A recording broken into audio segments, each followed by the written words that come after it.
All right, we're on here on the Phil Barrett Show at an undisclosed location in Saratoga County. Thank you for being with us today. We took a couple of weeks off, but we're glad to be back. Just haven't been able to fit it in the schedule, but definitely want to get back to it. So good to see you, Jay. How you been? Very well, thanks. How you been? Good, very good. A couple of updates.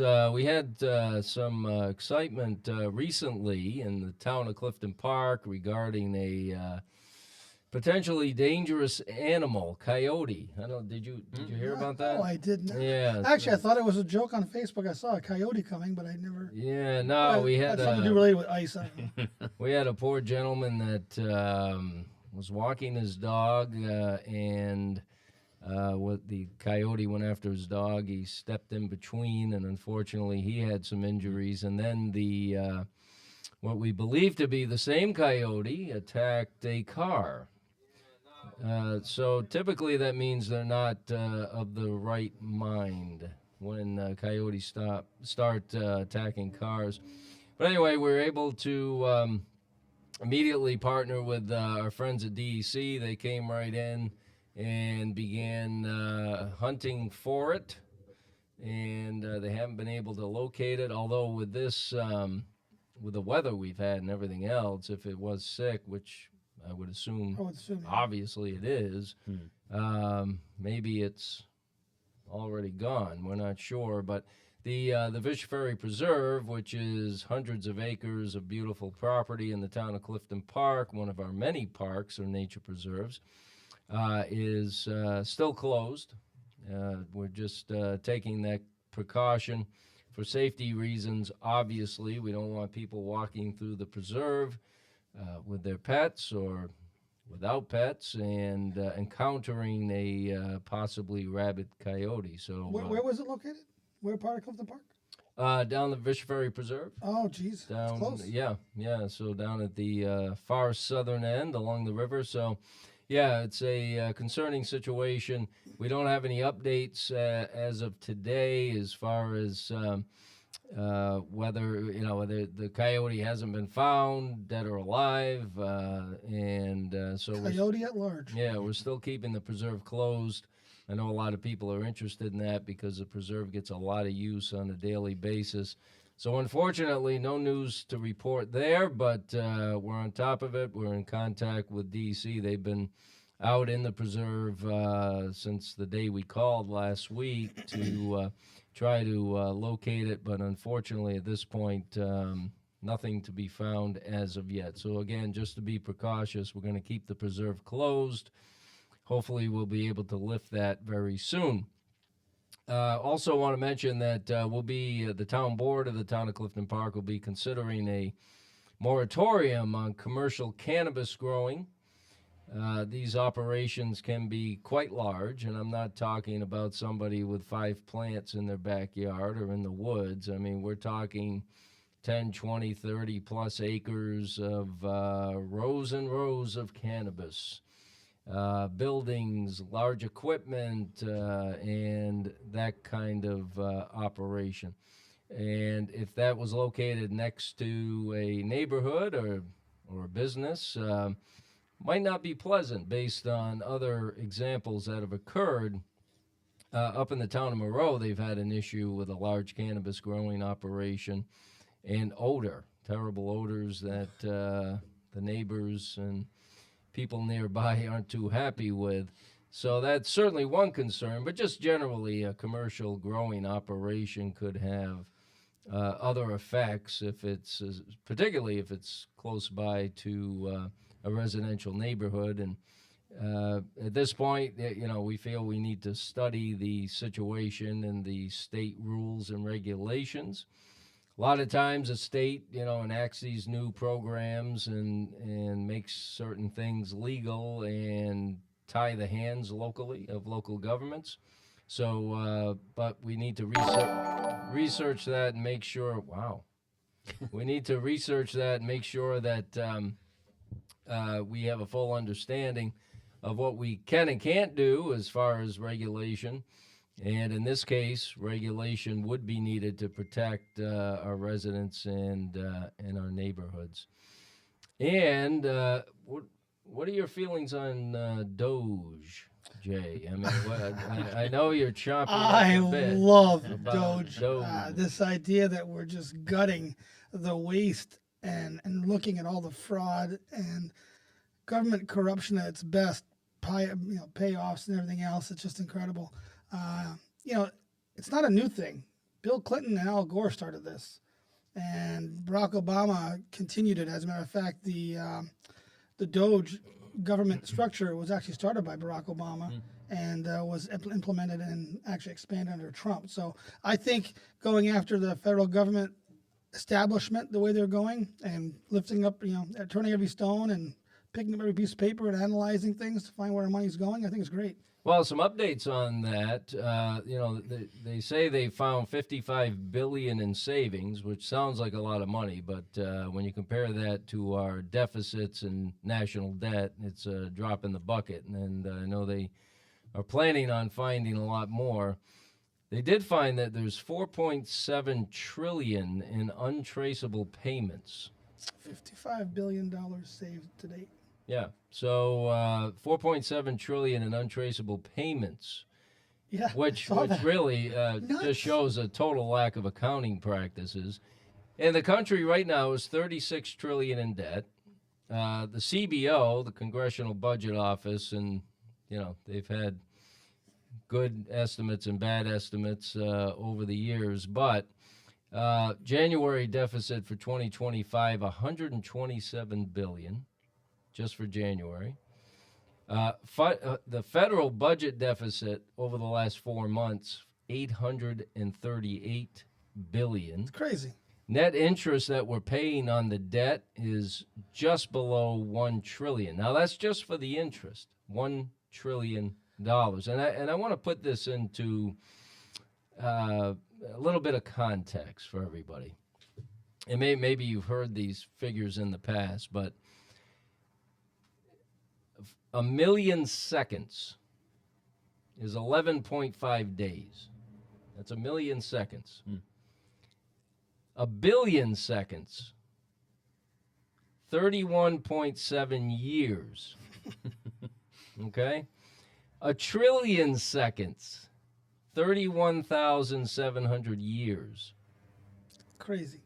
It's unfathomable. We throw around billion and trillion in our daily lexicon, but just to give you an idea of the difference between 1 million, 1 billion, and 1 trillion, I think that drives the point home pretty clearly.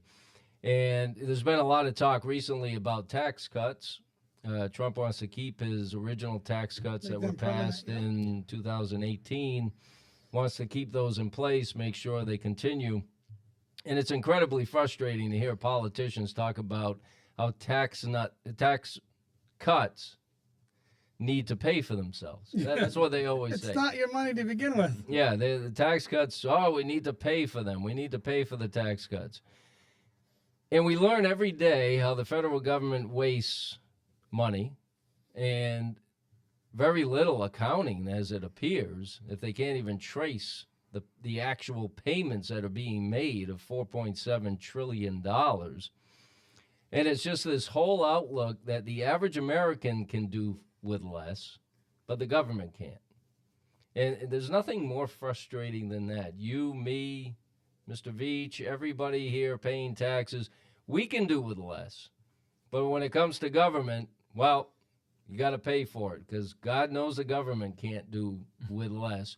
Even with all the incredible examples of waste that we know are there, but now are coming to light. And everything that they're finding, they're putting out there publicly, thankfully. And I think it's driving a lot of support for what they're doing. At least I hope it is. I wouldn't really have any problems if all this money was spent domestically. The problem is it's going abroad to all these pork, I wouldn't even call them pork, because they're garbage projects, circumcisions in this country and EV charging stations in that country and, peat bog replenishment in this country. It has nothing to do with what we spend, what we do every day. And yet it's our money that goes out the door. We're going to take Granny's house because she can't pay her taxes. But we're going to give it abroad to all these other countries. Well, every bureaucracy is like a virus. Yeah. It either grows or it dies. Yes. And without the proper leadership, every government, every bureaucracy will get away from the core government operations and start spending money on every little pet project. And before you know it, over time, things just metastasize to the point where you can't find the core government operations being defined because they're not defined. Everything becomes a government operation. Everything becomes a core government service, and that's what's happened. And unfortunately, with the leadership over the years, it hasn't been drawn in, even with the folks that you mentioned. If they started something, I think it was just a lot of talk. I didn't see much action behind it.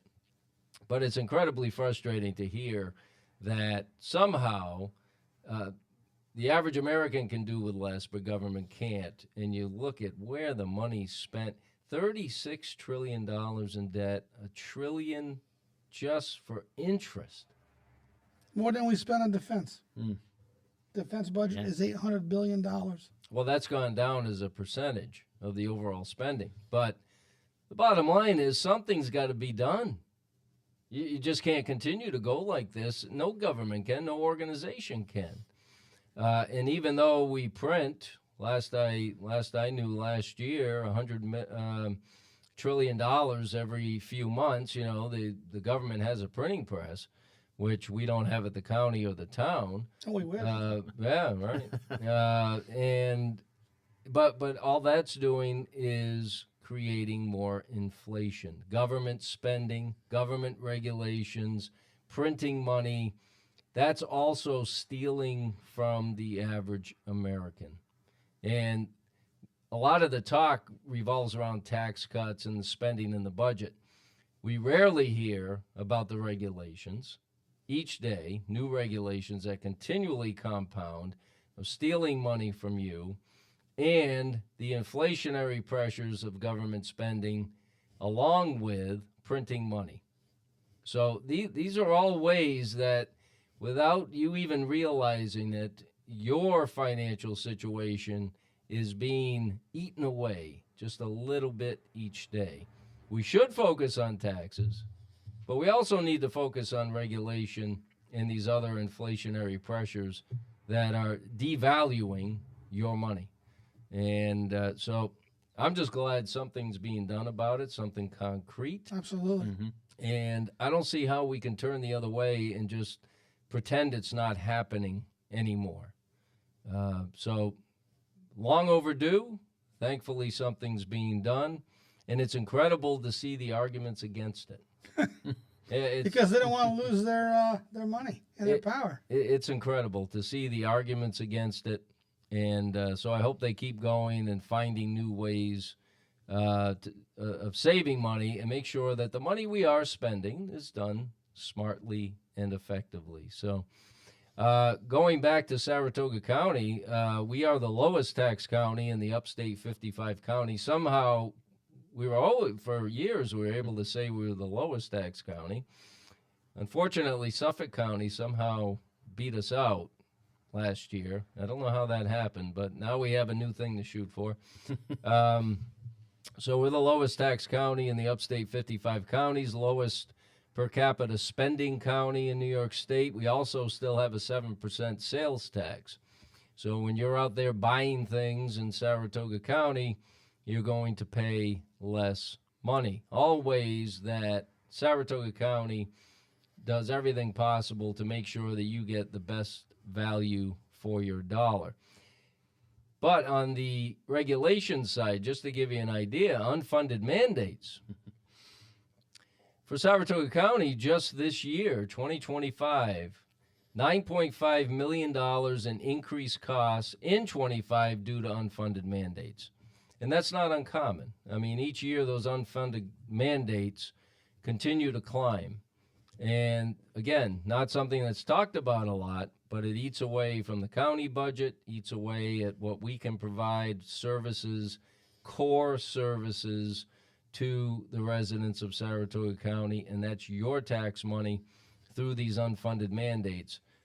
So it's something that we need to keep in mind on a regular basis and talk about as much as possible. I also want to thank, we had a great showing. We had about 30 people show up on a Saturday morning a couple of weeks ago for our park stewardship program in the town of Clifton Park. We have permanently preserved 2,000 acres of property over the last 20 years.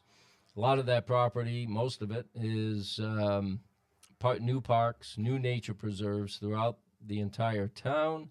And we are very fortunate to have people that use the parks every day or a few times a week. When they see a potential safety issue or any kind of problem in the park, they'll email me or the Parks Department or Buildings and Grounds. So we immediately take care of those issues, and that's great. But we also want to get more people involved in their quote-unquote ownership of the parks. And there's a lot of opportunities. If there's a park near you in Clifton Park that you're particularly fond of and you want to get more involved, please contact me at Town Hall, and I will point you in the right direction. So having more and more community involvement in any facet of town government's a good thing, but particularly with our parks and nature preserves that have continued to grow exponentially over the years, and we're very proud of that initiative. We have some other updates on important issues we're discussing in Saratoga County. But that's why we have our great guest here, Supervisor Matt Veitch from Saratoga Springs. How are you, sir? Hello, Matt. Good afternoon, guys. Good to see you. Glad to be here. And for those that don't understand the structure of county government, Saratoga Springs and Clifton Park have a county supervisor as well as a town and county supervisor. We have two representatives each at the Board of Supervisors. We're the only two municipalities that have two representatives, and that's just due to the population size of Clifton Park and Saratoga Springs. So on the Saratoga Springs side, they have a city council, they have a mayor. The mayor is not on the Board of Supervisors, Right. but the city has two county supervisors. For Clifton Park, I am the town and county supervisor, and then we have an at-large county supervisor that serves with me on the county board. So welcome, sir. Great to have you here today. Yeah, good to be here. Yeah, Glad to be here. And there's a lot going on at the man. county, but Yes, there is. first, for folks that may not be as familiar with you, tell us a little bit about yourself. Sure. So I am, as you had mentioned, the county supervisor, one of two from Saratoga Springs, and I am a fifth-generation Saratogian. My family has lived in the city of Saratoga Springs for a little over 100 years. I actually have more generations on my grandmother's side than my grandfather's side, but I don't know how far back those guys go. So, so I've been doing the job now. This is my 9th term. I'm in year 18 as a supervisor, and I've worked with Supervisor Barrett for all those years. Yeah. And we've gotten a lot done during that time. So, I am recently retired from Verizon. I had a 25-year career there. I worked in the engineering side of Verizon. So, just recently retired. I'm looking for work. So if anybody's out there, hiring, Way to pitch it. I can get you my resume if you want, or have Phil get it to you.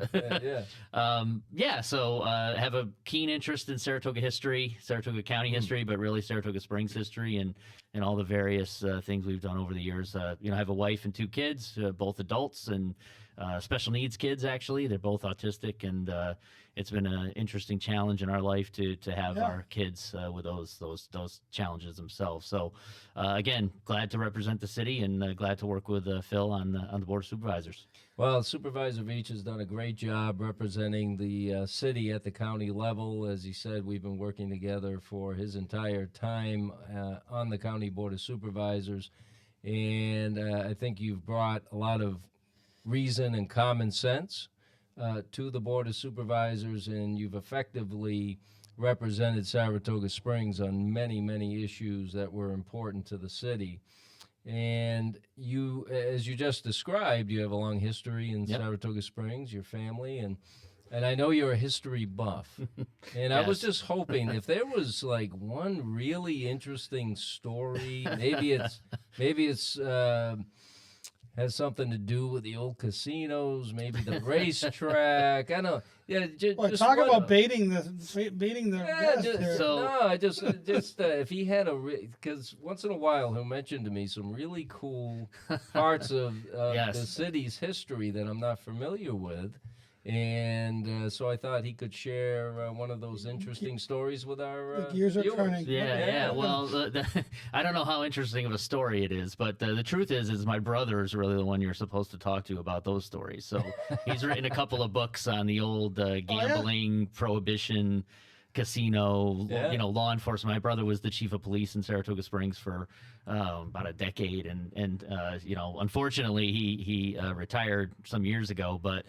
He was kind of embroiled in some of that early Black Lives Matter type stuff. I remember when they had the protest. Yeah. He was the chief when the Darrell Mount incident occurred, so he Yeah. was challenged by a lot of different things that happened when he was the chief. But he also has a keen interest in history and wrote 2 books on Saratoga's kind of shady criminal past. It's got a rich mob and gambling all that history, kind of so it's stuff. got to have some good stories. Yeah. And so he's really the one to ask those questions, but I'll give you two interesting tidbits. Good. One is they're both related to my family, but as Phil said, we both serve on the board of supervisors together, but my cousin Kevin is also the supervisor in the town of Greenfield. So right now there's 2 Veitches serving on the county board of supervisors right That now. beaches. He is my dad's first cousin, so we've known them for all the years. But the other interesting tidbit is that we grew up, or my cousin Kevin and my father, my family used to own the old Bryan Inn in Saratoga Springs. So Oh, the okay. Veitches were the owners of that house for a bunch of years, and from like the 1950s to the 1970s. When it was sold to the restaurant and it became the old Bryan Inn restaurant that you know.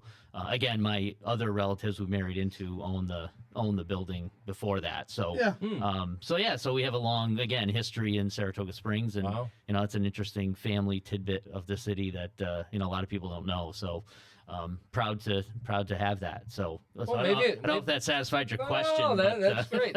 Maybe I'll have your brother on. We can talk about the books. Oh yeah, he'd love to do that. Oh, yeah, yeah. Fun. absolutely. Have Yeah. fun. Yeah. We have room Yeah. for another Veitch. Right? Yeah, Absolutely. my history, my real history research is in urban renewal. Yeah. So not quite as fun as the shady Saratoga criminal past, but we Oh, did gentrification's big right now. yeah, we did a very extensive urban renewal program in Saratoga Springs, and it was about a 25-year program back from the 60s to the 1980s. Saratoga Springs City Center is a building that's an urban renewal building, and was done as part of the program, as well as the plaza where Embassy Suites is today, if you Yeah. know where that is. Yeah. That Didn't, hotel. didn't Sneaky Pete's used to be in there?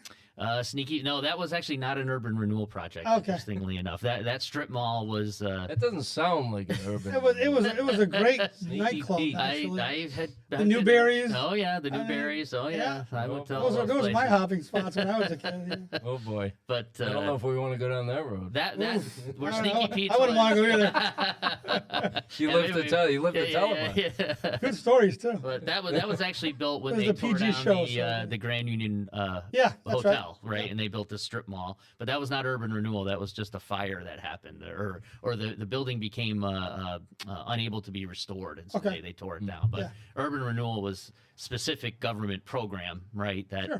that tried to revitalize cities, and a big part of Saratoga was torn down, and so I go back and look with all of our preservation efforts and whatnot in the city.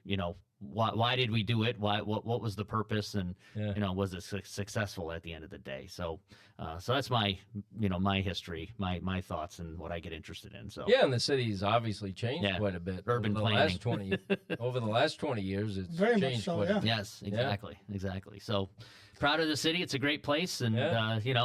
doesn't have as many people as Clifton Park, but we're No, catching not up. Quite. Not Although quite. what I always liked about Saratoga Springs is it is very much growing, but it seems to keep its old world charm. Yes. For some reason, even in the architecture that they allow and the way that the planning of the buildings, I think I really like that part of it. Yeah. It looks good. Even the new casino they're putting up there. Well, the old casino, the hotel was the Canfield Casino. Yes. Yes. Yeah, Yes. they're The old really- they're history reno- museum. Renovating that really nice and Yep. keeping the original architecture. I like that. Yeah. Maybe you can bring back Sneaky Pete's. No. Maybe, maybe you'll open up a new bar up there. Sneaky No. Pete's. Don't give me too. don't give me that idea. I'm busy. Probably a lot of people out there that are going to be laughing. Say, "Oh, I remember Sneaky." I Yeah, remember yeah. Sneaky. I've been there many times. Many times. Well, I can't say I had the pleasure, but I'm sure I missed a lot. You missed a lot. I can imagine. Desperate Annie's is still my favorite bar downtown. Where was that one? That's on Caroline Street. Okay, yeah. Right That's next with to the basement. Gaffney's. No, next to Gaffney's, one spot up. Okay. What was the one before that, closer to Broadway? You went down a couple steps into the basement, wasn't Oh, it? Tin and Lint. Tin and Yeah, I used to like right that on the place. corner. Yeah, Yep. that was pretty. I Cool. think he's hit them all. Oh, I have. Believe me. In every parking lot they're sleeping at night. I had a very polyvalent childhood. Yeah, I see that. All right, well, back to the show. So, Sure. as far as this year, or 2024, I should say, we had the Belmont in Saratoga Springs, Yes. and the fanfare around the whole race, and there were many different events, Yep. and the county was part of that, and you were certainly part of that, and. Overall, what's your review of how the Belmont went the first year? Because it's coming back this year. Which is awesome. So yeah, I mean, I think it was a great success for the city. I mean, overall, at least to the point of getting ourselves on a national stage and an international stage. The Belmont third leg of the Triple Crown. The entire racing world is looking at you when that happens, and I guess we can say good that they're renovating Belmont so that they brought it all up to Saratoga. So, I thought the events that they had in Saratoga were wonderful. I thought that concert they did, the Belmont on Broadway or whatever, a couple days before the race was just amazing. Oh, yeah. They had what was it? Blues Traveler did the music, and they probably had 15,000 people on Broadway, which I've never seen in my history of living there. It reminded me you remember the Floral Fete that they had like some years ago. You were on the board of supervisors at that time. Yeah. They did like a floral parade one year. That's cool. For like the 100th anniversary of the city. Maybe it might have been a decade ago. And the same amount of people were out on Broadway, and the energy is just unbelievable when that happens. You just can feel the whole town is like, breathing that energy. And so I thought that was really great. No incidents. Our law enforcement did such a great job. They did.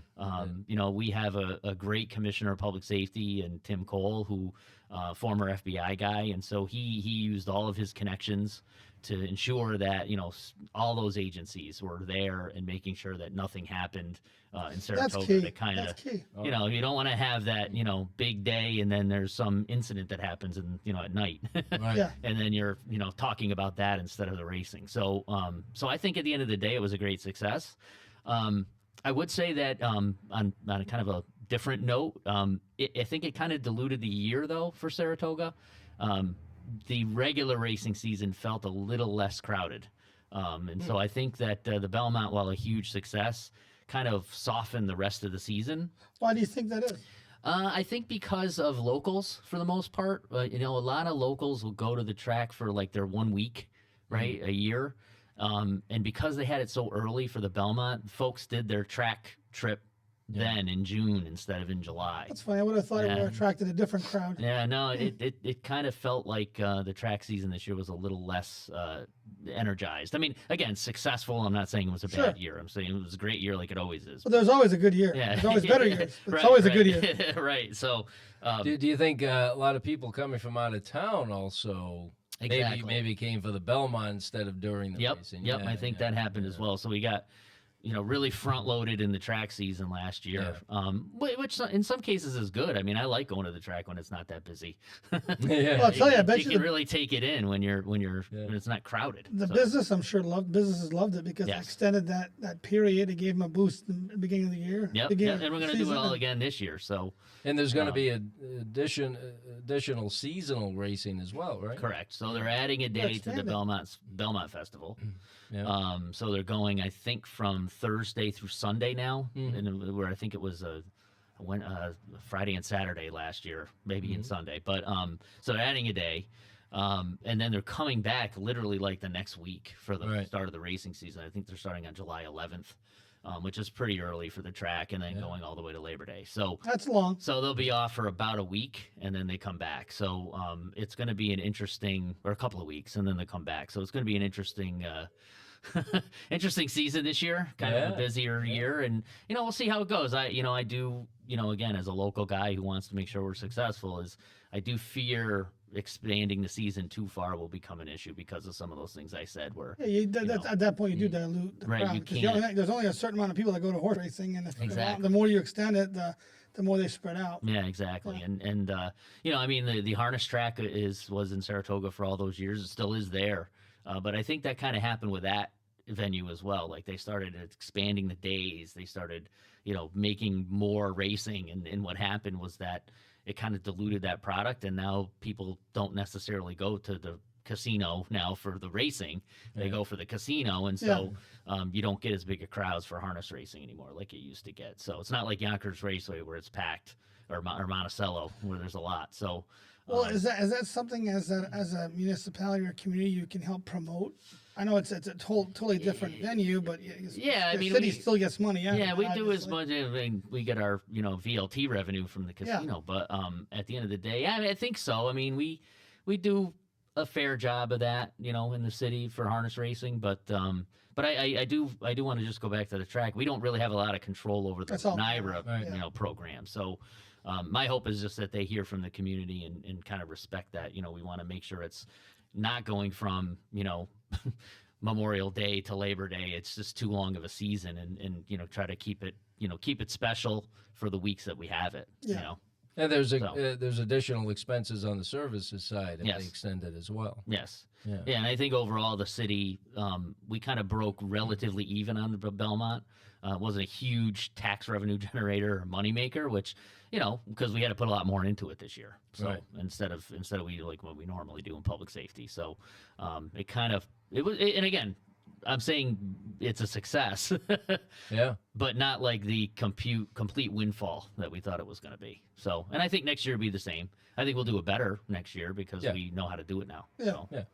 Yeah, I just remember being up on the stage that was facing down Broadway. And that's right. You said something right before the band came on. Little welcome. I don't remember what it was because I was waiting for the band. I don't remember what it was. Did you sing? Did you sing, Phil? Did you No, say, and I'll have it mine? Nobody asked me to sing. I'm disappointed. They missed out. I know. Well, they I can know always, they did. They can always hire me this year, But no, so just give it a little welcome or whatever. And when you look down that street, I mean, it was shoulder to shoulder as amazing. far as you could see. Did that not translate to sales in the restaurants and the bars and everything else? I think it was people came for the event and then kind of left after the event. Yeah, that's too bad. Yeah. So I mean, I anecdotally from some of the downtown businesses, some said they had a really great time and they did well, and then some said they didn't really do that well. So it was I think a lot of it has to do with expectations too. Yeah. I mean, if they're thinking, gosh, It was hyped. There's going to be 10, 15,000 people down here. I'm going to have a blowout night or a blowout weekend, and it was probably a better weekend than they normally Oh, get. Yeah, sure. absolutely. But if the expectation was something very, very high, maybe it just didn't reach. Right. Yeah. Exactly. Yeah. Yeah. But, well, let's get on to a couple of issues Sure. that are under discussion at the county. One of them is occupancy tax. Now, Supervisor Veitch is vice chairman for the county board of supervisors, and I'm the chairman, and we talk often about different things, but actually, vice chairman I think is the most powerful position in the county because he chairs. I appreciate that. Yeah, he chairs the Law and Finance Committee, and that's every piece of legislation goes through the Law and Finance Committee, and a lot of things get started at the Law and Finance Committee.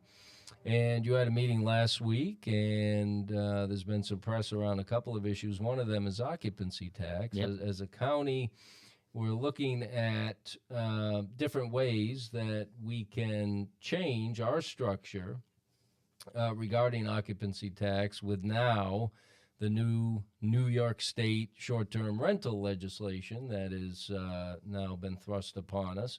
So whenever we have these new mandates and new programs and new regulations that we're now responsible for, we then look at the entire situation and say, well, how can we respond to this and do it in a thoughtful, efficient way to maybe improve what we're doing as we incorporate these new regulations into our responsibilities. And there's going to be some extra expense for the counties, certainly a lot of extra work for the county, and that all costs money. And but again, we've gone back to say, how can we improve our occupancy tax structure? Phil, just if people don't know, what is an occupancy tax exactly? Like what you would get on a hotel reservation or Airbnb Correct. or something like that? Okay, in case people didn't Right. know, I just wanted Yes. to put that there. Yeah, Generally known as bed tax. Yeah. right? Yeah. Okay. Yeah, it's the bed tax, occupancy tax. There's a lot of different terms for it, but basically, it's when you go to a hotel. When you used to, well, you said you slept in your car, but if when you went to Sneaky Pete's, if you got a hotel instead of sleeping in No your fun on car, hotel. you would have paid a hotel bed tax Okay. at the hotel. There you So go. it's right there on your bill. It can be very, very expensive depending on where you're going. Yep. If you're in Saratoga County, it's extremely inexpensive when compared to our peers. Just to give you an idea, right now the county's at 1%. Localities like Clifton Park are at 0%. We don't get anything. Although I tried several years ago I remember this. to incorporate a bed tax for Clifton Park. We were getting a lot of interest, a lot of private sector investment on hotels and hospitality. And the idea was to have a very small bed tax for Clifton Park. And at that point, Clifton Park could be part of that structure. So when you have your when you get your bill, when you stay at a hotel and you see the different organizations like the state mainly, and then your sales tax, and then your county, and there would be a small line there for Clifton Park, and then we could use that money for our own efforts to promote the town and do various upgrades in the Exit 9 area. So you try to target that money. So Clifton Park gets nothing. And although we did try that years ago, it did get passed by the Senate. It was passed by the Assembly and then vetoed by Governor Cuomo. Still not sure why, but it was vetoed by the governor, and our effort to have a small bed tax in Clifton Park went by the wayside. So as a municipality, you had to jump through all those hoops Yes. to try to get it Yep. implemented for your municipality. Right. That's incredible. And that's normal with a lot of these. Yeah. They call it home rule. With Yeah. a lot of these home rule legislation initiatives, the Assembly and Senate need to approve it, and then the governor needs to sign it. So unfortunately, we made it all the way to the governor, and he declined it. Well, his priority was Yes. So for a different example, so the city of Saratoga Springs, we have occupancy tax as well, and ours was actually enacted back in the 1970s when we did the county occupancy tax, right? So this law started in the 1970s essentially to enact bed tax in Saratoga County, and so the county has the 1%, as Phil had mentioned, but the city has a separate structure, kind of like what Phil was alluding to, where we have 1% that goes to the city of Saratoga Springs for their general operating, and then 2% that goes to the Saratoga Springs City Center, as I mentioned before, for conventions. And then we also have 2%. I'd like Then we you to also show. have 2% that goes to Discover Saratoga, which is our tourism bureau. So we also target our funding from occupancy tax, and that goes to various tourism promotion activities in Saratoga Springs.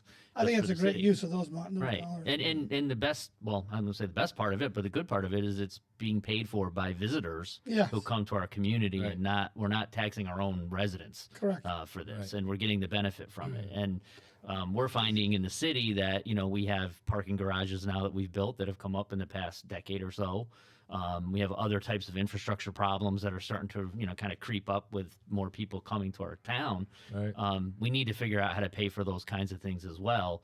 As you may have seen, we did a paid parking program last summer.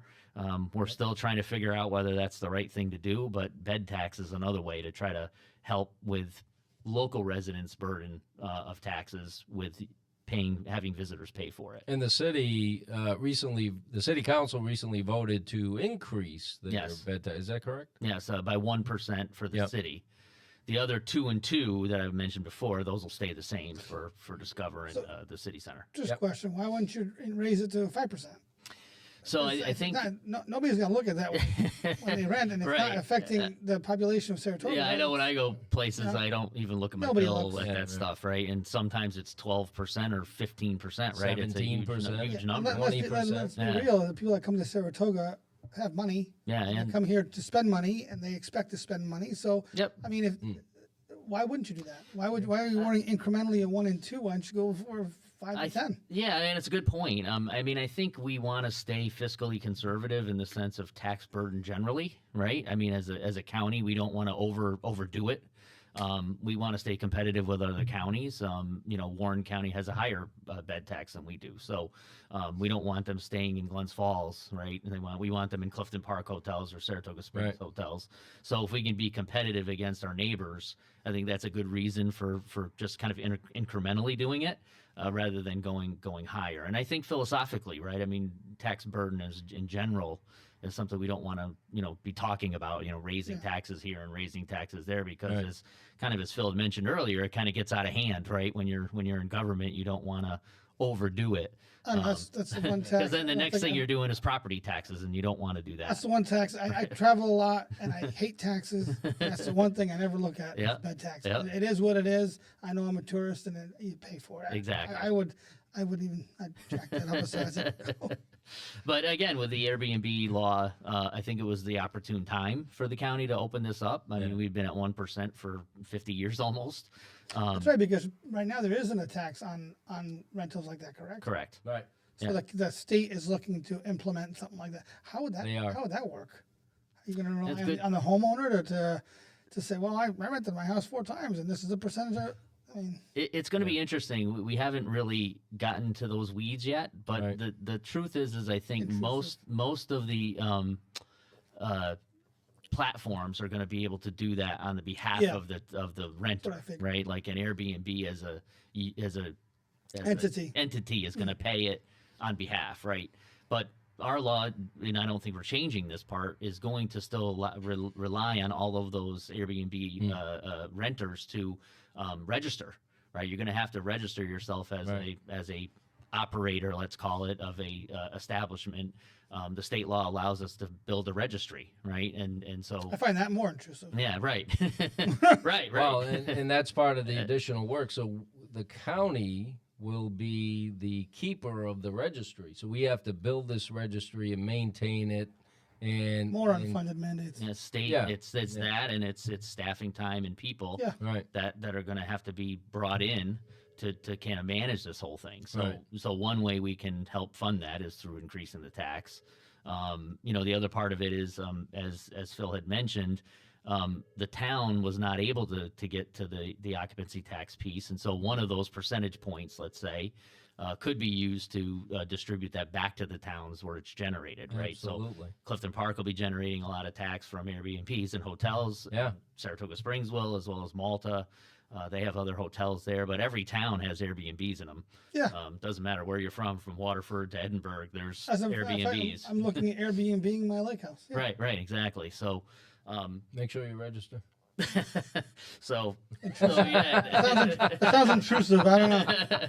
so that would go back to the Bill, I municipalities. thought you were. a It is Republican. intrusive. Well, these are the mandates. You Yeah, know? right. I'm still baffled have that to do it. Cuomo vetoed that bill. Yes. That Yeah. for Clifton Park. That makes no sense Yep. to me. But this is a mechanism for us to get there for the town. Yeah. So if we- I so think if- we should Couple have it done. one and the other. So. Yeah. So if the county's currently at 1%, and if it were increased to 3, that would allow for local municipalities within Saratoga County to share in that revenue. Yep. But when I did some research on our peers in the region, you know, Albany 6.5, Essex 5, Warren So I 4. said, They've all been there. They've all gotten there. Yep. Yeah, and the New York State average is 4.5. So if we went to 3, we're still well below. And also keep in mind, our sales tax is 1% lower than our peers as well. Yep. well, see, that affects the residents of the county. So I would see why you want to keep that. Yeah, as but low it as also possible. affects your hotel bed tax as well, because you're charged sales tax on there. Yeah. So if you're staying in Saratoga County, you're going to pay 7%. If you're in Albany, it's at least 8.5, 8. maybe 8.5. Yeah, maybe 8.5. It's at least 8.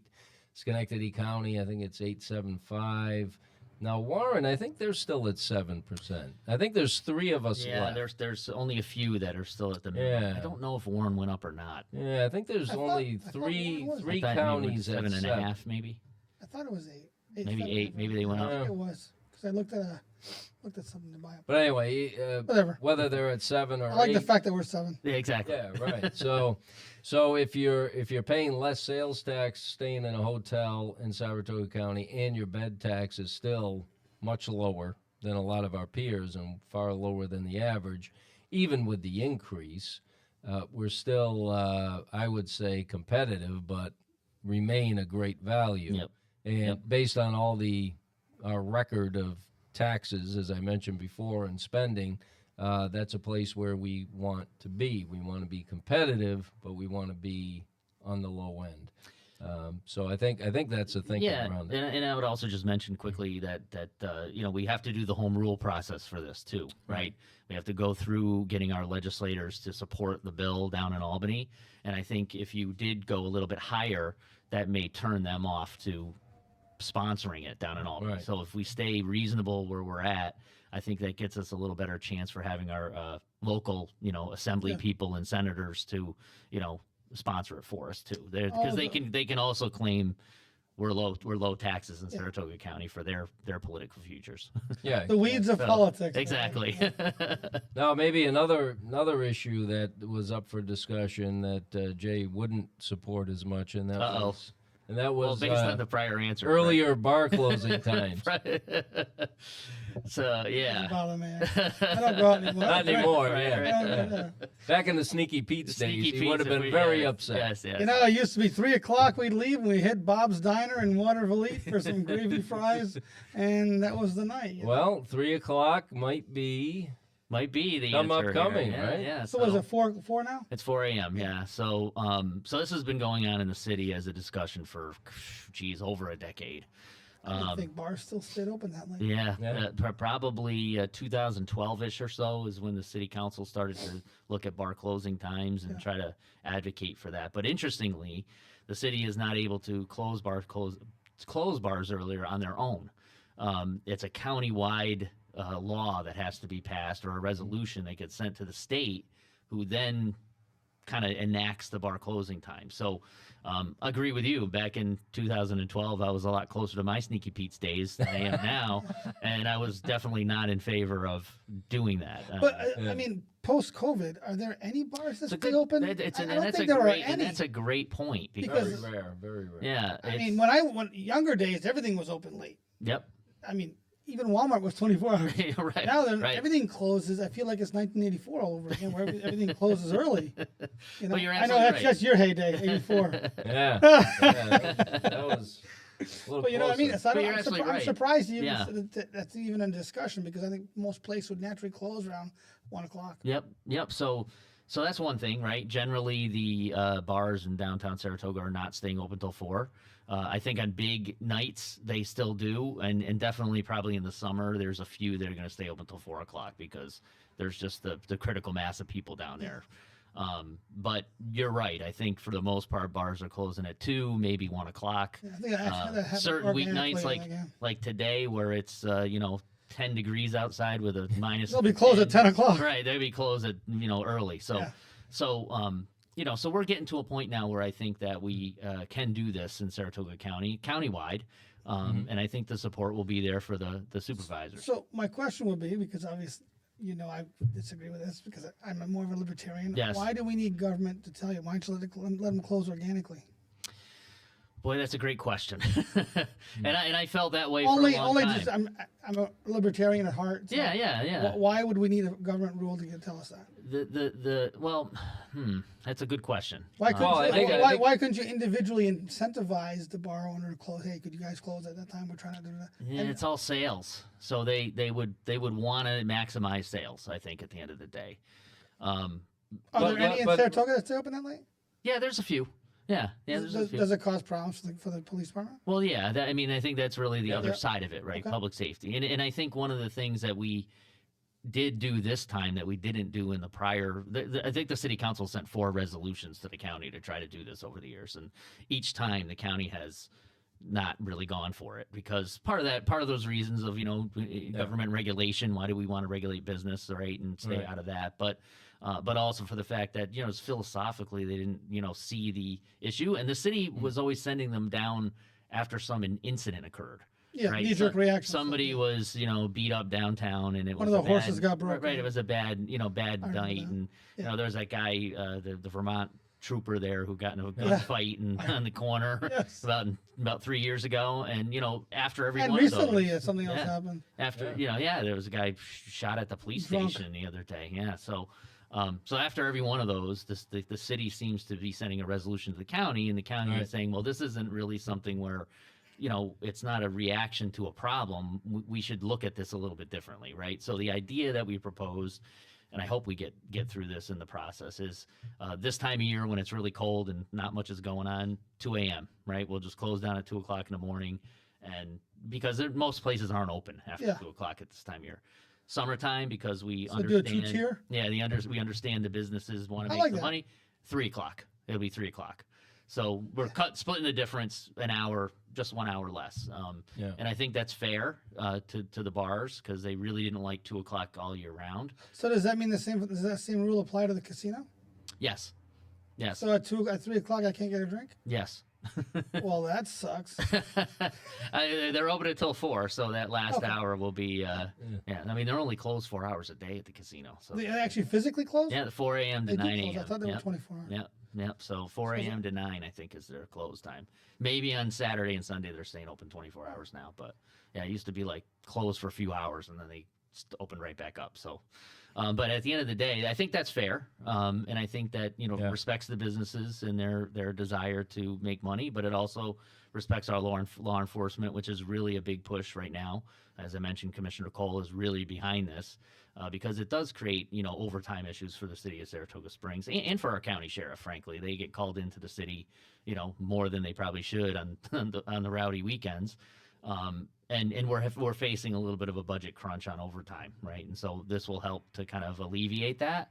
And so that's why we're going for it at this point. And I think also from the Board of Supervisors standpoint, some of our colleagues have indicated a desire to want to close earlier. And so even philosophically, while maybe 10 years ago there was a lot more of that libertarian streak in the Board of Supervisors, it's a little different now where there's a little more folks who are looking at the social impact and saying, earlier might be better just for as we stand right now. Well, I think it's both. I think there's still, the Board of Supervisors generally is still very conservative Yes. on the spectrum of politics, still quite conservative. But, when it comes to individual issues like this, as we've seen incidences grow over time, particularly in the city, and the city supporting this wholeheartedly, and I think unanimously, right? Yep.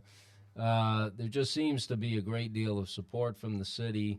it doesn't affect the other municipalities as much because, like I said, it's very rare. I mean, I'm sure there's a couple out there, but it's very rare that a bar outside the city is open past 3 o'clock. And it's I think looking at the social aspects, the cost, the incidents that have happened, and over time, that maybe there is an opportunity here. Maybe it's the smart thing to do to say, you know what, 3 o'clock is a good limit. Yep. And we'd still be, as as Phil has mentioned many times, we'd still be a little bit different than our colleagues. Most counties close earlier. Have already passed these laws, right? And we would still be open late.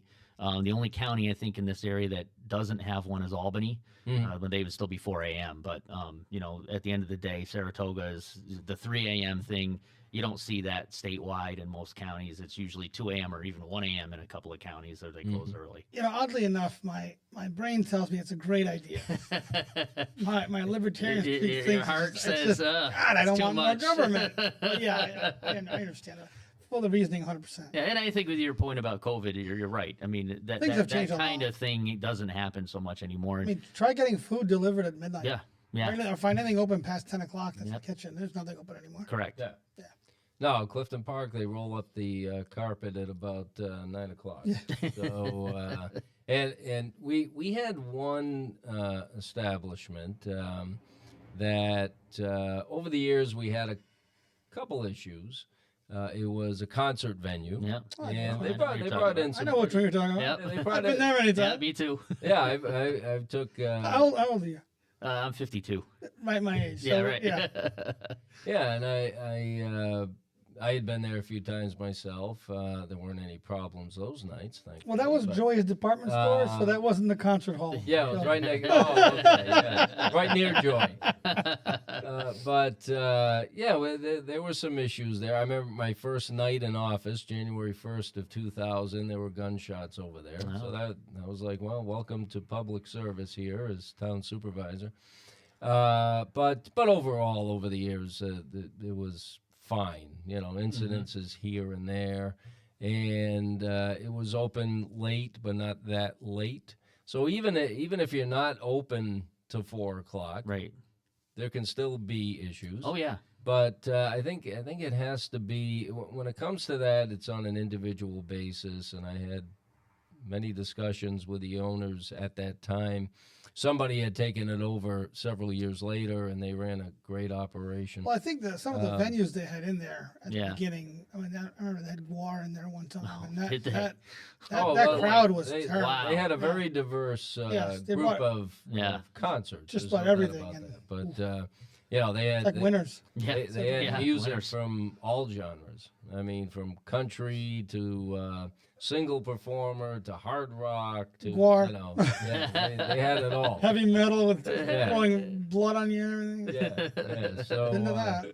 But I think you learn over time what works and what doesn't. Yeah. And in this situation, again, with the support from Saratoga Springs, where the issue is most acute as far as the bar, you have multiple bars open late, and the incidences that have occurred. Couple that with just what we've learned over the years as Board of Supervisors not representing Saratoga Springs, and I think generally people are more open to having a new law that addresses this issue. What have you heard from the from the bars that do stay open? Are they dead set against it? No, it's interesting. So just about every time I've been to a city council meeting when they brought this up, prior to now, the bar owners come out in force. Right, the city wants to do a resolution to close at 2.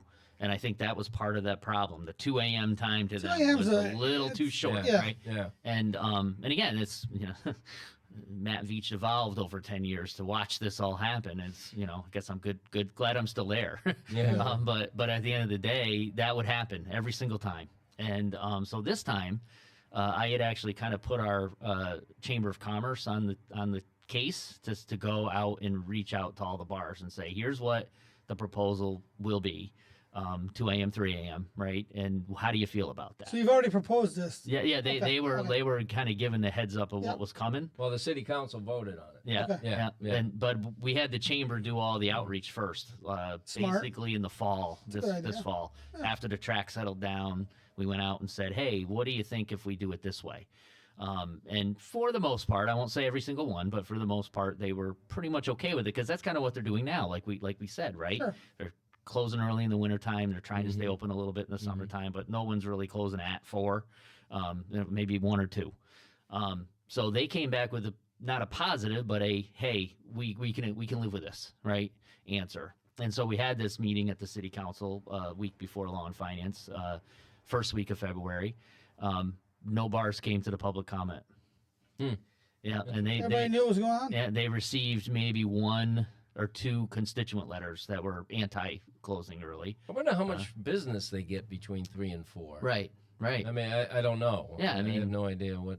Even in our heyday, Well- it wasn't a ton of Well, people. I remember when I used to work nights. Yes. A lot of shifts end at 3. Yes. Yeah. So they would catch a drink on their way home. Yep. I mean, so you get the 3 to 4 shift, but that as drinking habits change, that probably Yeah. that Right. number probably is doing Not it as as well much. too. Yep. So again, there was no real outcry or outreach or comment from the bars, and so we kept going and haven't heard anything yet. And so the next part of the process, just to kind of wrap it up here a little bit, is we're going to have a public hearing. The county will have an open public hearing on this, and people can come and express their thoughts about how they feel. Yep. And then we will pass a resolution probably in April would be the timing to ask the state liquor authority to set the bar times for Saratoga County. And the only day that we'll stay open at 4 a.m. will be New Year's Eve. So we don't want to shut that day down. That would be the Right. one where we would stay open as late as we can. Everybody's off on New Year's Day, so Sure. Yeah. we can stay open late that day. And I noticed that from other counties, like a county that closes at 2, like Clinton up in the North Country, with all those Plattsburgh State kids, they're closing at 2 a.m. They stay up until 4 on New Year's Eve. So most counties who have It's just kind of weird restricted because hours- all the students are out of town. yeah, Yeah. That's probably why they do that, Right, actually. yeah, well, there's plenty of after hours. I went there, so Yeah. I remembered at 2:00 we all just went into the SUNY apartments. Plattsburgh? Yeah, SUNY I Plattsburgh. partied yeah. there many times. Yeah, Oh, great boy. school. Yeah, oh, yeah. I love As you it. can see, he gets around. Yeah. If there's a party, he's there. It was a good time there. So that's it. We'll see how it goes. You Yeah. know, every supervisor will have questions and concerns, and we'll Yeah. work through it. Absolutely. The last year, the County Board of Supervisors voted unanimously to purchase property in Saratoga Springs. And I've talked about this on the show before. The county is mandated by New York State to provide a Code Blue shelter program, and when the temperature reaches a certain level in the evening or day, then we are mandated to have a shelter for homeless people to go. And we partner with Shelters of Saratoga, and they've been a great partner. They've Yep. done a terrific job. And we've had issues over the years trying to find a location that's suitable each and every year. Sometimes the owners of the building don't want to continue with the shelter. Properties change hands, and the new owner's not open to working with the county, whatever the case may be. We've been very fortunate. We plan ahead as far as possible to lock down a shelter site for the next year. And we do that as early as possible, knowing it's coming. We got to be ready. And it has, but it's been a lot of uncertainty. So to bring more certainty to the program that we know is going to continue to be mandated, Yep. it's not going away. As a matter of fact, they're even talking about expanding certain homeless programs. So to bring more certainty and to also be able to keep our future fixed costs on the program in line. Because we were provided with information from DSS that in future years of the program, the costs could rise exponentially, Yep. and there's no guarantee the state of New York's going to reimburse the county forever on this program or increase their reimbursement because our costs are going up. Yep. So in an effort to bring certainty into the program, that we have an official permanent site for Code Blue, and to control future costs of the program, which a permanent site will help us do, we purchased property in Saratoga Springs. The property was zoned for high-density housing. It's right on Route 50. It's at a bus stop. It's across from the Price Chopper, which is right across the street. And it just seemed to fit what we were looking for. Yeah. And there's been a lot of support from the city council and yourself Yep. on that as well. What do you foresee as the benefit for the city with a permanent Code Blue location? Yeah, so it's hard to say from any community that there's a benefit from having a homeless site in Right. your town. Yeah, good point. Good point. It's a little challenging in any regard that you look at. Yeah, but right. what I would say is a couple of things. So I think you're right on as far as looking at it from a countywide perspective. It makes sense for us to do this because of those fixed costs. And we've talked a lot about unfunded mandates here, and Code Blue is one of those programs that I foresee as it started off with 100% dollar for dollar state funding. Yeah. So every dollar we spent in Saratoga County, we got back from the state for running a Code Blue shelter. About 2 years ago, they went to what they call the allocation, Yeah. which means now Saratoga County gets fixed amount of money from the state each year to run Code Blue, regardless what our costs are. So if we have an overrun, which this year we may because it's been so cold, Yeah. we're running under 32 degrees now for like a whole month, which is rare in the Right. program, at least for the last couple of years. We may have to be on the hook for the overage that Shelters of Saratoga is now expending to run that program for us. And I think the other thing that you had mentioned before is that we've had it at, I think, 6 different locations in the city. I think that puts a strain on the residents of Saratoga Springs. Yeah. They have to guess where the Code Blue is going to be. It could be in your neighborhood. It could be in a different neighborhood. It could be in a commercial site. It could be one year we had it literally right on Caroline Street, right block next to the bars, right? And not an ideal place for a Yeah. homeless population in the city, but that was the available spot that Saratoga County could get. So having it where we're going to put it, I mean, while it is a visible location, and I think right now we faced a couple of neighbors that have concerns, and I think they should. About what's going to happen. But I think the solutions to those problems are going to be, that it's a more secure building. Yeah. Right now, it's in an old hotel on South Broadway that has literally no security around it. So folks can kind of come and go as they please. There's another city homeless shelter that's like right next to it, and they go walking back and forth, and things happen in these private hotel rooms because the facility is kind of like a U shape, and one side of the building it's harder to police, but the one side in the front you can see everything. So right now it's not in a very good location in Saratoga, and it really Right. hasn't been for years. So what this will do is we'll provide that kind of security, present a property that will kind of hold these folks in an area so that they're not kind of out there doing various things within the community. It is a challenge. Yeah. Our homeless population has exploded in Saratoga Springs and Saratoga County generally over the past 5 years. We were had the dubious honor, I think, over the last year for having the highest growth of homeless of all counties in New York State. And it's not because we have Code Blue and not because it's in Saratoga Springs. It's just generally this is an issue that we're facing as a society right now. Right. There's a homeless population, and what do you do about that? With mental health and other services. But where we're putting this site, there's also some of those services nearby, which I think is important. Our Yep. mental health unit is about a block away, county mental health unit. Yep. Shelters of Saratoga is running a transitional site about a block away from this Code Blue location. And the city's homeless shelter will still be where it is, at least for now,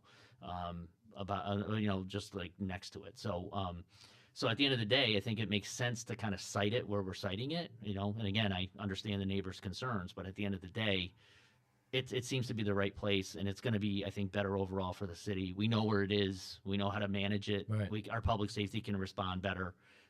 when we have a permanent location, which has been a goal for 10 years. And So shelters, excited to get it done. yeah, and Shelters of Saratoga has been and currently raising money to build the shelter. And for the first time, we'll be able to design and build a shelter to be a shelter. Right. Uh, To meet the needs of the program. yeah, what we've been doing for years is finding a property that is available and then trying to fit a round, a circle into a triangle and make it fit, and say, all right, well, we've got this property, it's available, we can utilize it, we can get a lease on it,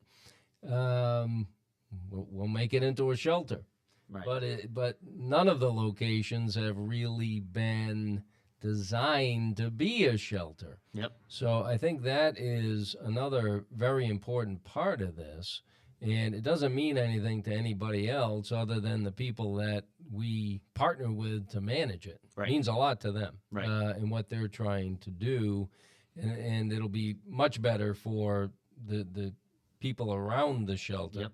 Um, Security is a key in something Yeah. like that. It's, public safety is called there constantly, and again, back to our police and, burdening them. They're responding to homeless calls when they have lots of other things they could be doing in the city, and having a site that kind of has that security within it and is better managed will reduce those calls. He doesn't, our commissioner doesn't quite believe that yet, but Yeah, I think I know. it will happen, that there'll be less police calls because we'll be able to, manage the program in a facility that it's built for rather than, what we're doing right now. And I don't blame anybody for having concerns about it. Nope. Gosh, whether it's an elected official or a resident of the county, we certainly don't blame anybody for having these issues and questions.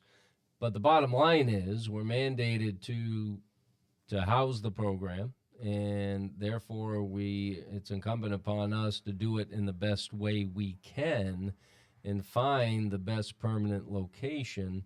And in this case, again, we were very fortunate. Now, we paid more money because of the location, because of the zoning.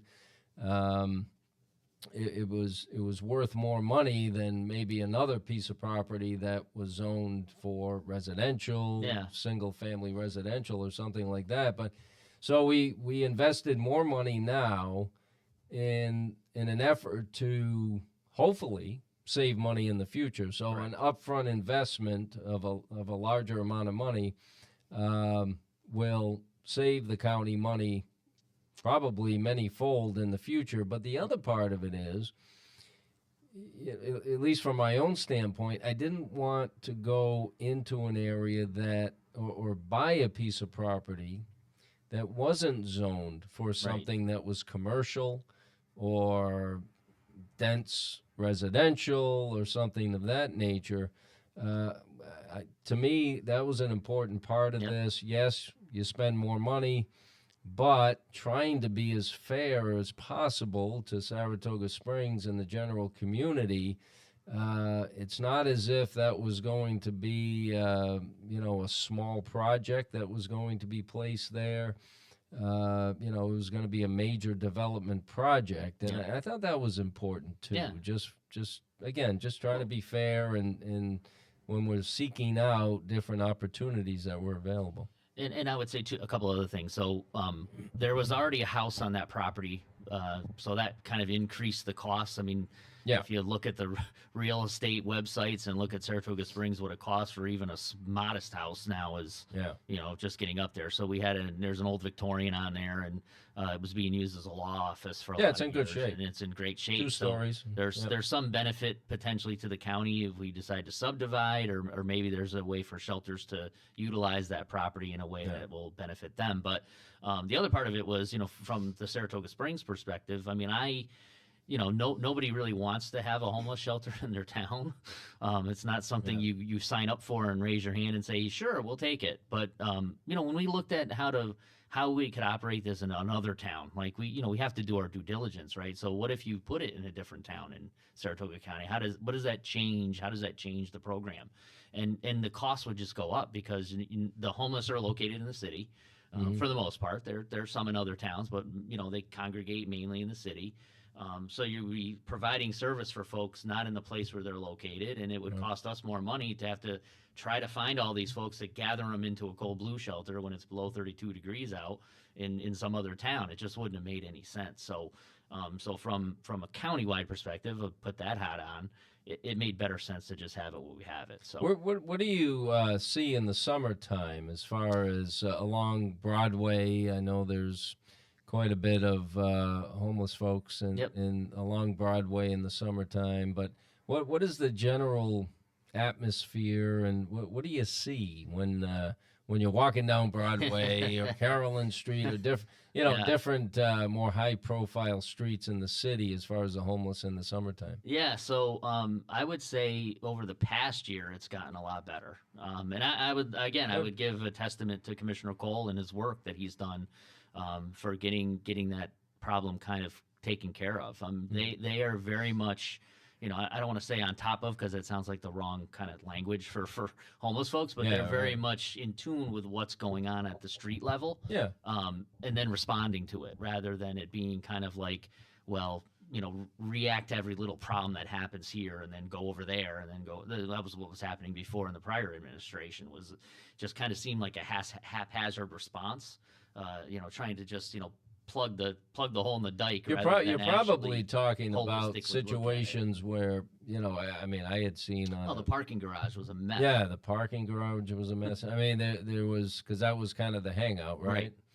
And then you'd see somebody passed out right on a corner along Broadway, just kind of laying across the sidewalk and just kind of left there. And I think those are the things you're talking about, right? When you say being on top of things. We very much focus on those folks and, whether they need help, and we go get them the help that they need. Or it doesn't do him any good to be laying passed out on the sidewalk, right? I mean, that's dangerous for him. Or figuring out a way to move him along, or, in some cases there is some, criminal activity that occurs. And then we, instead of just kind of letting it go like we were doing for the past couple of years, we're now really just taking, a more heavy hand into that and making sure that we deal with it properly. It's, again, Commissioner Cole has just been really in tune with what's going on at that level, better than many commissioners that I've seen before try to handle this. Because really, it's a two-pronged problem. You might have a public safety situation that occurs between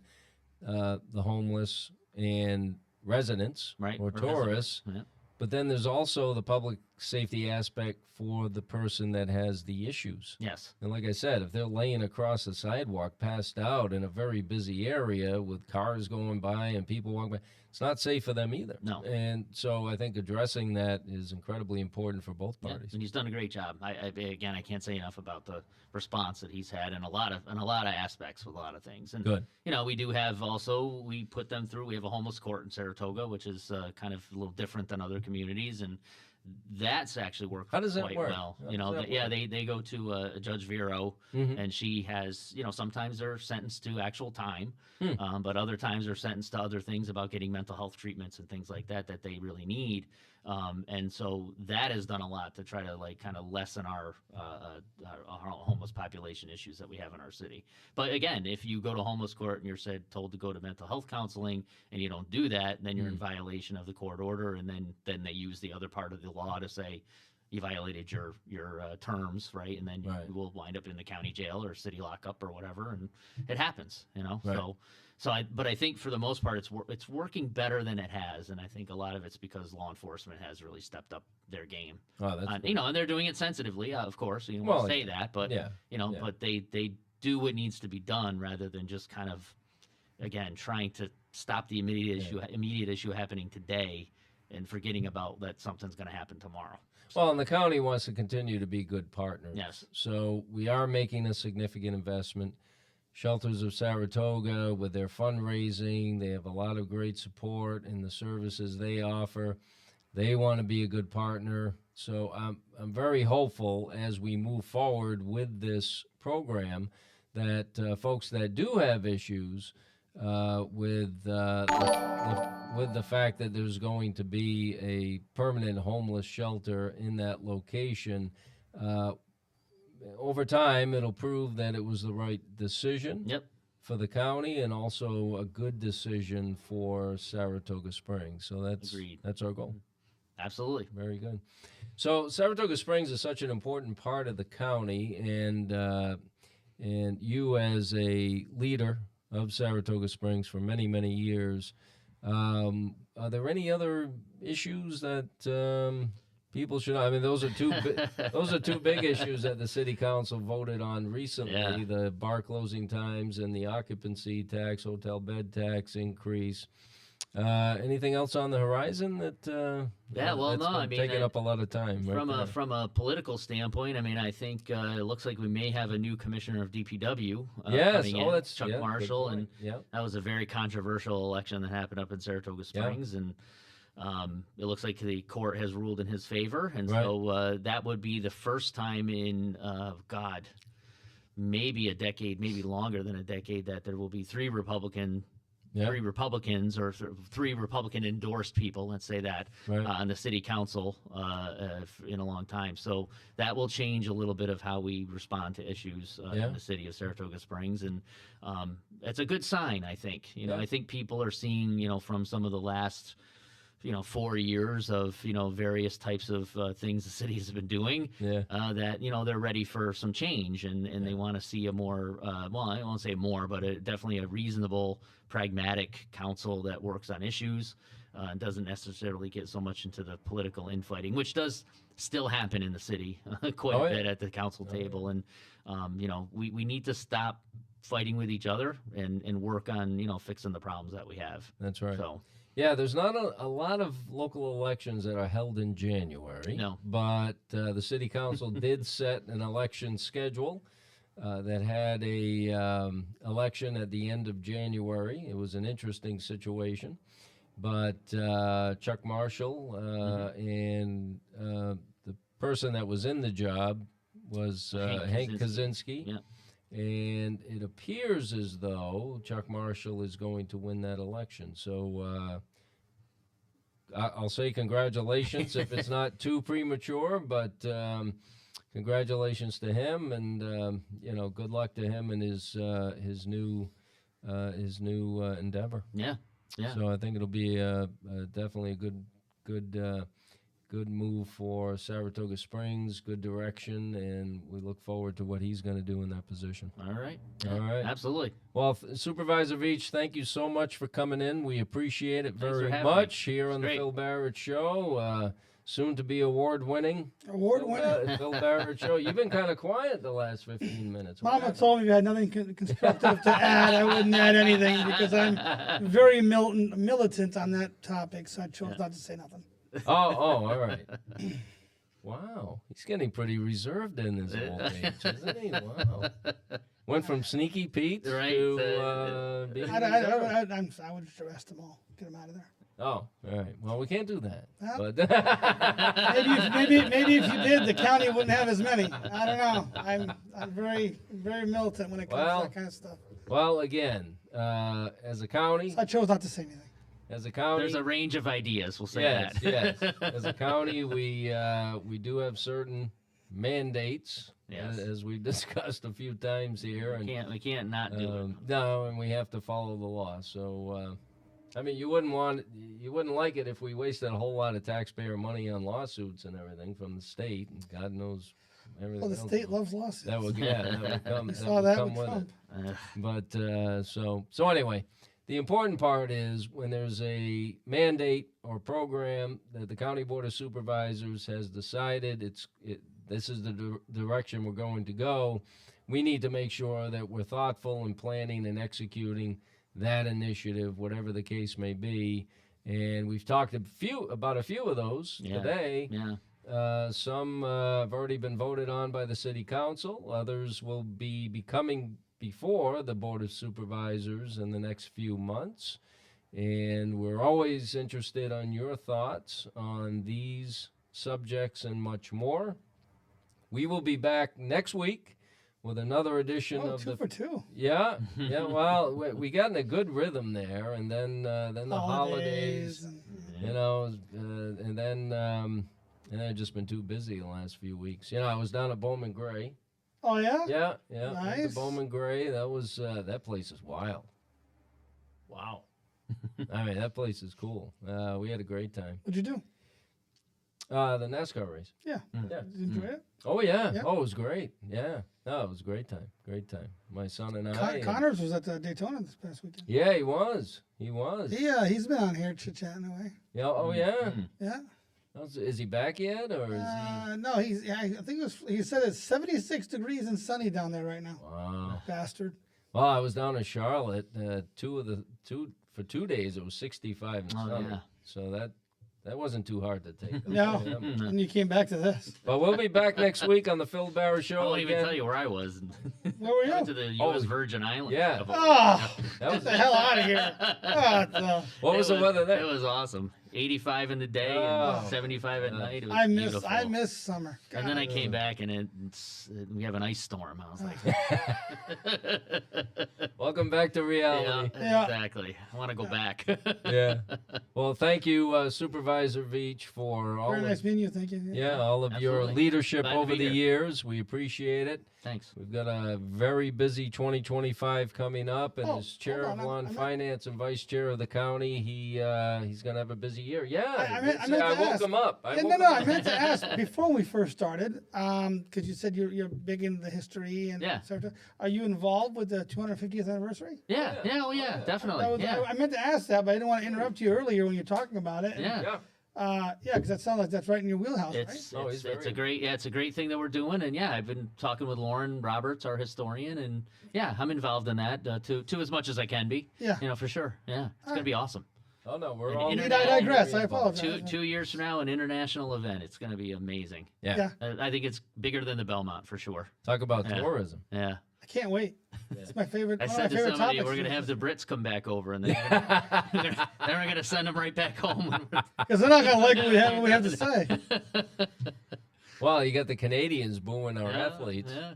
Did you see that? Did you Should see be a that? big game on Thursday. Yeah. The Final Four, the tournament of the Four Nations. Yeah. It's the final is between Canada and U.S. Yeah. Oh, boy. Should be good. Hopefully, Canada gets their asses kicked. I wonder if there's going to be 3 fights in the first 9 seconds. Maybe. Did you watch maybe. it? Oh yeah. That was Oh, awesome. yeah. That was awesome. It's like The wow. Tkachuk brothers. Yeah, dropped the gloves as soon Yeah. as the puck went Jeez. down. Yeah. Wow. Did you watch? Did you watch? No, it? no, I'm not a big hockey fan, but yeah, you know. Yeah, Thursday I saw night, the 8 o'clock. You pictures, I gotta saw watch the it. video, yeah. It's Yeah. big because there's a lot of political tension going on. Oh yes. And everything, so it's Well, I think it's that- all it was always a big rivalry to begin with. Right. I think that first game is setting up this game Oh yes. to be the Bigger. biggest game since Miracle on 1980. Ice. Yeah, Miracle on 1980. Ice. Yeah, Absolutely. I think it's. I can't remember a hockey game that had this much interest internationally. Yeah. Right.